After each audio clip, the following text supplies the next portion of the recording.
हर हर महादेव। माता पार्वती की जय। मैया भवानी की जय। शिव शंकर भोलेनाथ की जय। तो प्रेम से बोली साथ में गुरु बहिना लोग, गुरु भाई लोग, हर हर महादेव।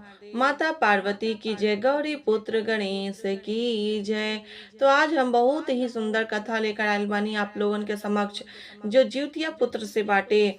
और ज्योतिया के दिन आप लोग एक कथा के जरूर सुनम और बताइम सबकी कैसे आप लोग के लागल कथा।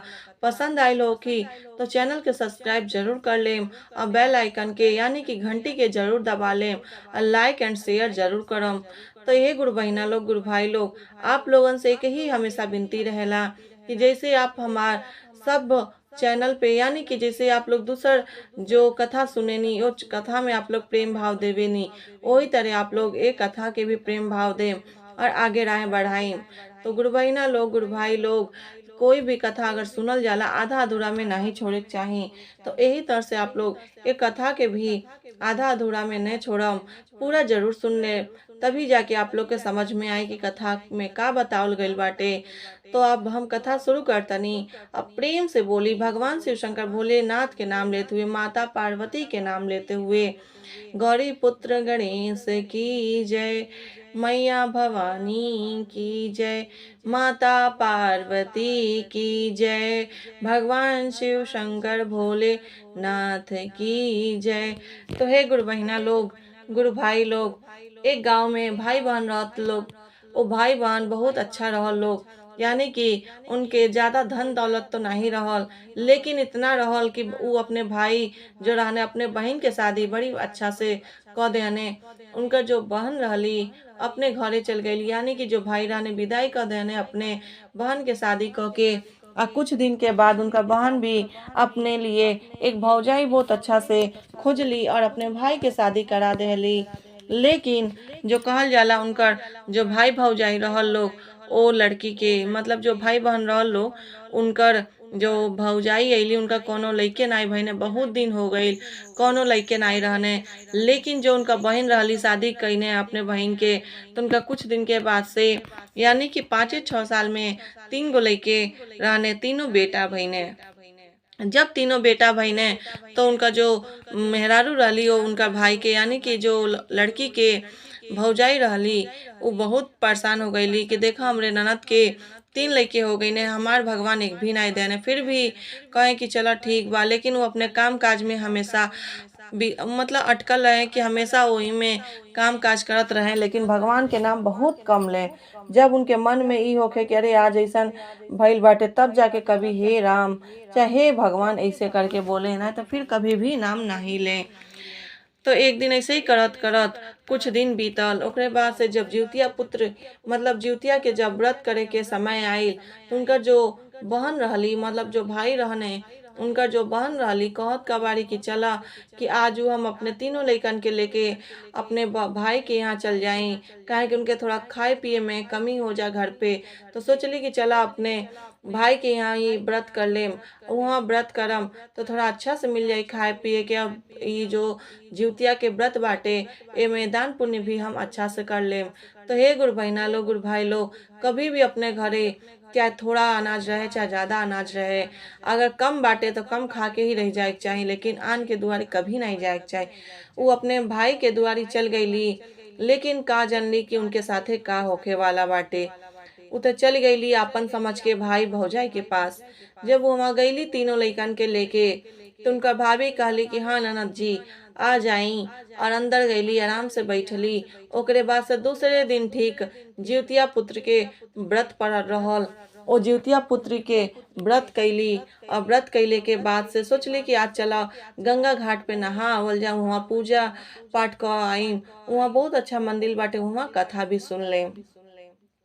तो जो उनकर भौजाई रहली कहली कि अच्छा ठीक बा कि ये ननद जी अगर तू जा तलू नहाए पूजा पाठ करे तो तीनों लइकन के घरे छोड़ी द। तू अपने विश्वास पे यानी कि अपने भौजाई के मन में का बाटे नहीं जानत रहली, लेकिन उनके विश्वास पे अपने तीनों लइकन के छोड़ देली। जो बड़ा वाला लइका रहन वो ज्यादा बढ़न भी नहीं रहने, वो 5-6 साल के रहने। जो तीसरा लइका रहने ठीक उनसे 2-2.5 साल के छोट रहने, और तीसरा जो लइका रहने उनसे और भी छोट रहने गोदी में। एकदम मतलब 1.5 साल के ही लगभग रहने। तो ओकरे बाद से तीनों लइकन के छोड़ के उ नहाए चल गईली और ओनिए पूजा पाठ करत हुए 9 बज गईल। तो ई का करतली, जो उनका भौजाई रहली सोचे लगली कि पूजा पाठ करे गईल बाटे कि का करे गईल बाटे, इतना टाइम लग गईल, इतना समय हो गईल। इनका जो तीसरा लइका रहने यानी कि तीनों मतलब जो लइकन में से सबसे छोट रहने, वो बहुत रोवे लगने, अपने माँ के एकदम बोलावे। और उनका जो भाई यानी कि उनका जो मामा रहने वो घरे वो दिन नहीं रहने। लेकिन मामा उनका अपने तीनों भांजा के बहुत प्रेम करे, काहे कि उनका कोनो औलाद नहीं रहने। लेकिन उनका जो भौजाई रहली वो लड़की के, वो बहुत नफरत करे कि देखा हमरे त नहीं बाने, ई तीनों चली आवे न सब अपने, ई चली आवेली अपने तीनों लइकन के लेके इहवा खाए बनावे। सोचली कि अब उनके घरे नहीं बाटे तो चला इन्हीं घरे खा बोल जा, हमारियो धन में कमी करे चली आवेली। इनके मन में हमेशा ऐसे ही होके इनके भौजाई के।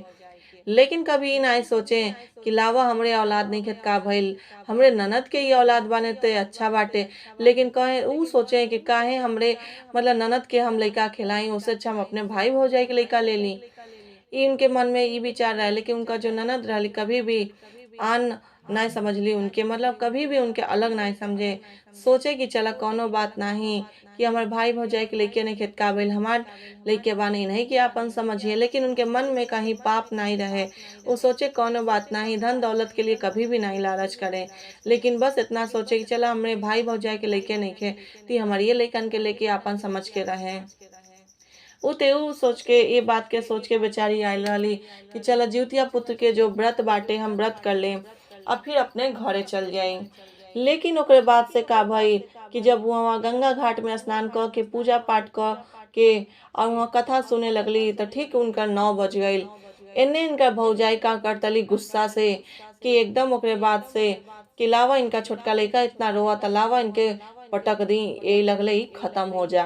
तो का कैली अपने छोटका भांजा के एकदम जोर से पटक देहली, वही लगले वो खत्म हो गई ने। तब तक बड़ा वाला जो लड़का रहल वो कहतने कि मामी हमरे बाबू के काहे तू मार देहलू है। तो कहतली अबे रुक तोहू के मार देतनी। उन्हों के इतना तेज पटक देहली कि ऊपर से ऐसन पटकली कि ओहू लगले वो मर गई ने। फिर जो माझिल रहने वो कहीं से आके देख लेने खेलत रहने, कहतने हमरे बाबू के हमरे भैया के ये मामी काहे मार देहलू है तू, हमरे भैया के बाबू के काहे तू ऐसे कर देलू है, हम मम्मी से सब बतिया कही देम। तो ई सोचली कि लावा सब मम्मी से अपने बतिया कही दिए तो काम फंस जाई, उ समझिए कि हमई ऐसन कैले बानी, उ कहिए हमई इन सबके मुँह आ देले बानी।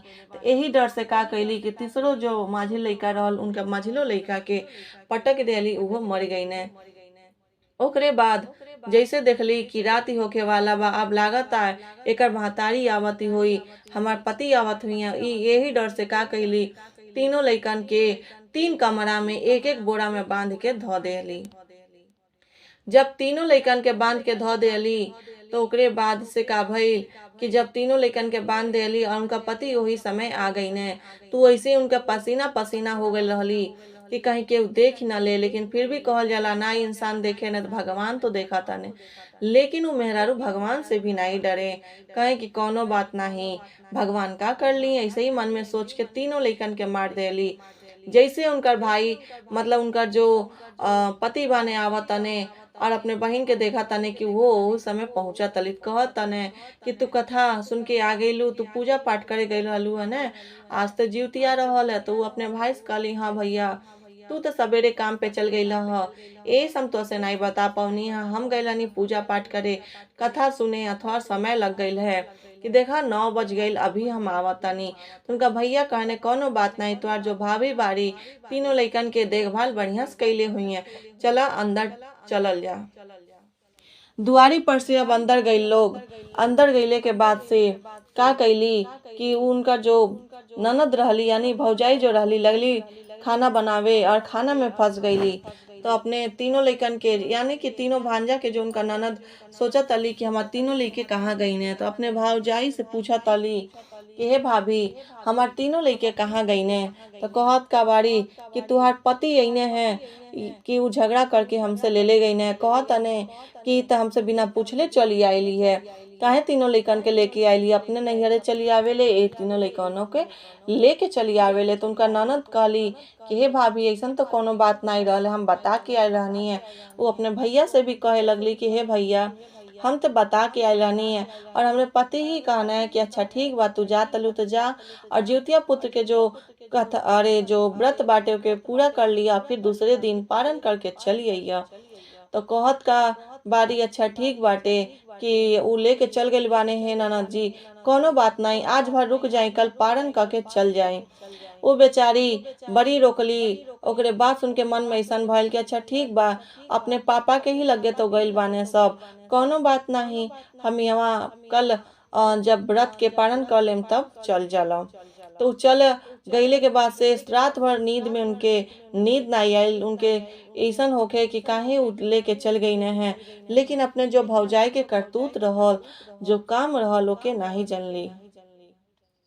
फिर दूसरे दिन पारण कैली और पारण कैले के बाद से फिर उनके मन में ऐसन भइल कि काहे लेके गईने हैं। तो उनका भैया कहतने कि शायद देखिला घरवे में सुतल होखे सब, लेकिन तुहार भाभी त कहली लेके चल गइल बाने। तो ओकरे बाद से कहली कि अच्छा ठीक बा हम पारण कर लेतनी। या जैसे पारण करे बैठली तो उनके ऐसे बुझाइल कि जैसे तीनों लइके ओई घरवे में बाने, कि अलग अलग कमरा में उनके सुता देले बानी हमार भाभी। ओकरे बाद से सोचली चला ऐसन कोनो बात नहीं होखे, लेकिन ऊपर जो शंकर भगवान और जितबंधन बाबा देखत रहल लो।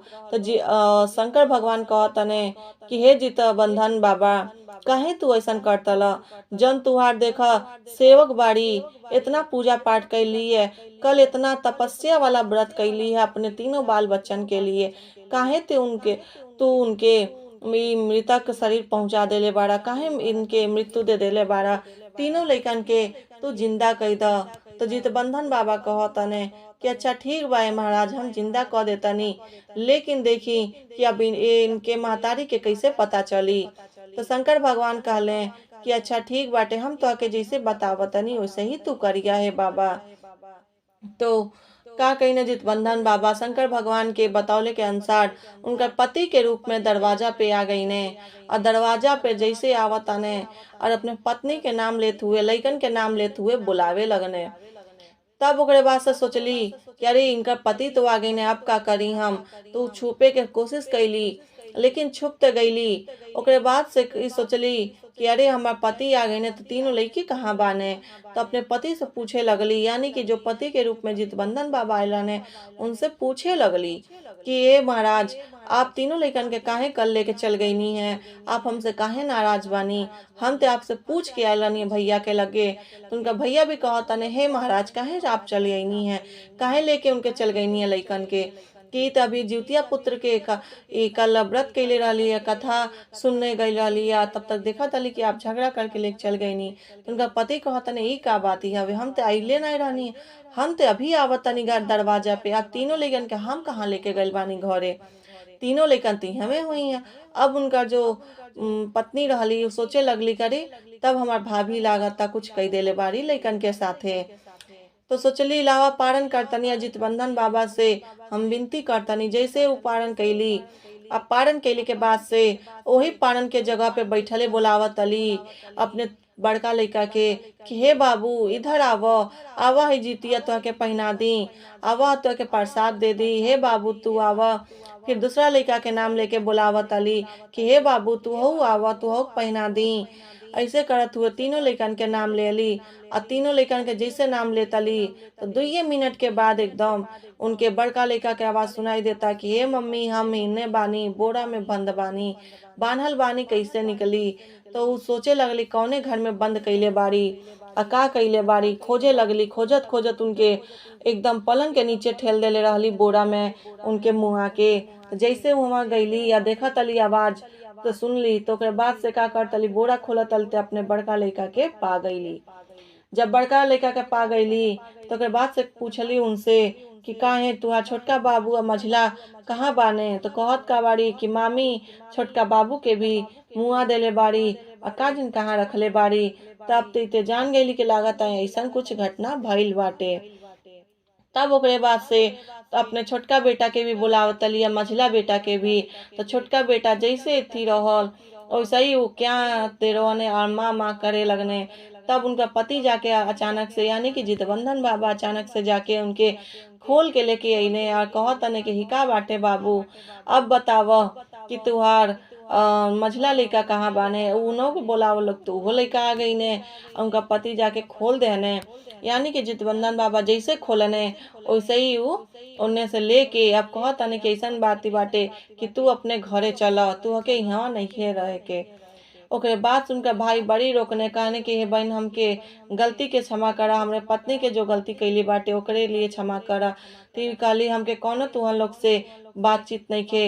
हे भैया तू सही बाड़ा लेकिन भाभी तैसन कही देली, अब हम तोरे दरवाजा पे कबो ना आई। ऐसे कह के चल गईली। अब पारन के बाद वो खाना भी नहीं खैली।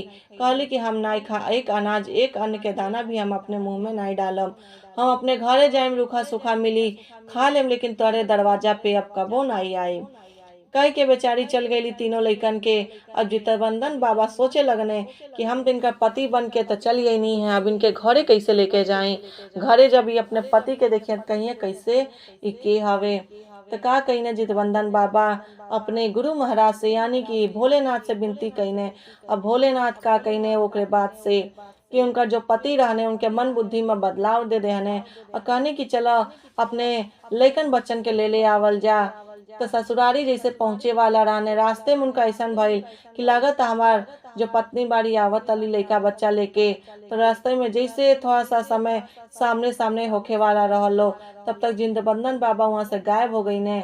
और वो अपने पति के जैसे देखा तली वैसे ही वो अपने साथे आवत तली या सारा बात बतावत तली कि हमरे साथे ऐसे भइले हे तरह से भइले भौजाई हमरे साथे ऐसे कैली है, हमने तीनों लइकन के मारे कोशिश कैली है, सब कुछ कहे लगली। लेकिन जितबंधन बाबा उनके तीनों लइकन के प्राण वापस दे देने और उनके कुशल मंगल कईने।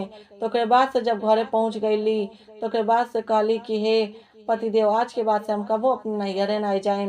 और उनका पति कबो कहने कि आज के बाद तू नैहरे नहीं जइया, चाहे तो के 2 रोटी खाए के मिले चाहे आधा टुक्का मिले लेकिन कभी अपने नैहरे न जइया और न अपने बाल बच्चन के लेके जइया। ओकरे बाद से कभी नैहरे नहीं गईली बेचारी, न अपने भाई के मुँहवे देखली। उनका भाई कई बेर अइने दरवाजा पे उनसे कहने की हे बहन चला, लेकिन कहली हम नहीं जाएम भैया कभी, तू हमसे काहे मिले आवेला, के जानो का मन में बाटे तोरे मेहरारू के ऊ हमार तीनों बच्चन के मार डाले फिर से तो हम का करब कि तुहरे नाई बाने तो कौनो बात नहीं।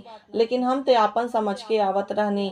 बड़ी समझावे उनकर भाई लेकिन उ कहली कि हम कभी नहीं आए भैया, तू हमसे रिश्ता रखो चाहे न रखो लेकिन हम तोरे दरवाजा पे अब कबो नहीं आई। तो ओकरे बाद से कहने उनका भाई ठीक बा हे बहना लेकिन हमने गलती से ही क्षमा करी हो।